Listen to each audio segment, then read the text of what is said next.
सरकारला शहाणपण सुचलंय की नाही हे येत्या काही दिवसात कळेल,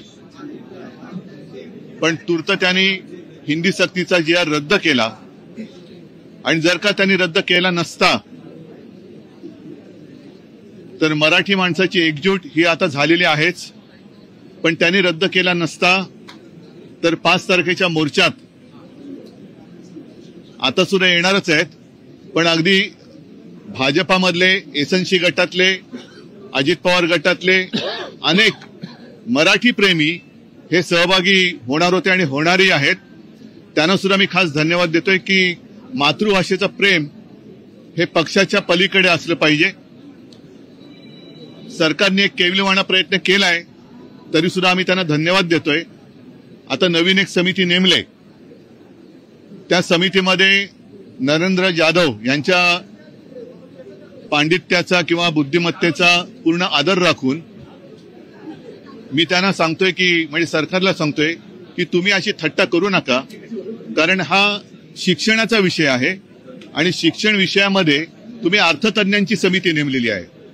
अर्थात कालच मी सांगितले की समिती कोणतीही असू दे, त्यांनी काहीही देऊ दे, पण सक्ती विषय आता संपलेला आहे।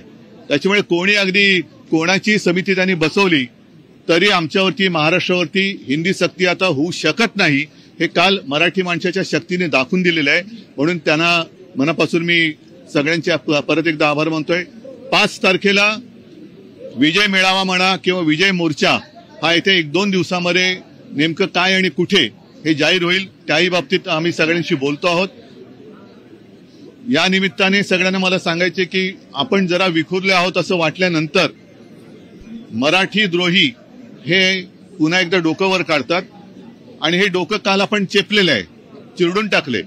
हे पुन्हा यांचा फणावरती येऊ नये असं वाटत असेल तर परत संकट येण्याची वाट बघत बसण्यापेक्षा ही एकजूट ही आपण कायम ठेवली पाहिजे आणि या एकजुटीचं दर्शन हे येत्या 5 तारखेला आम्ही घडवल्याशिवाय राहणार नाही। तुम्हाला म्हणून माझ्या बोलण्यातला अर्थ तुम्हाला कळला असेल की 5 तारखेला विजयोत्सव हा साजरा करणारच आम्ही सगळ्यांशी बोलतो आहोत। ज्याप्रमाणे आंदोलनात सगळे पक्षभेद विसरून आमच्यासह एकत्र उतरले होते, तीच एकजूट आपल्याला विजयोत्सवामध्ये दाखवण्याची आवश्यकता आहे की जेणेकरून या सरकारचा एक कुटील डाव होता की पहिलं मराठी अमराठी करायचं, मराठी भाषिकांमध्ये फूट पाडायची।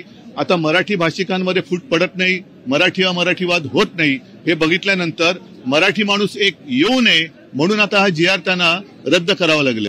हो, गिरणी कामगार सुद्धा त्यांची सुद्धा समिती मला येऊन भेटून गेली होती, त्याही बद्दल आमची चर्चा सुरू आहे आणि त्याच्याही बाबत आमचा निर्णय आम्ही त्यांच्या सोबत आहोतच, म्हणजे तो काही वेगळा विषय उत्तर द्यायची मला गरज नाही। गिरणी कामगारांसोबत आम्ही आहोतच, पण तोही मोर्चा कुठून कसा काय हे सुद्धा त्यांच्यावरती आहे, त्यांनी जाहीर केल्यानंतर आम्ही सहभागी होऊ। ठीक आहे।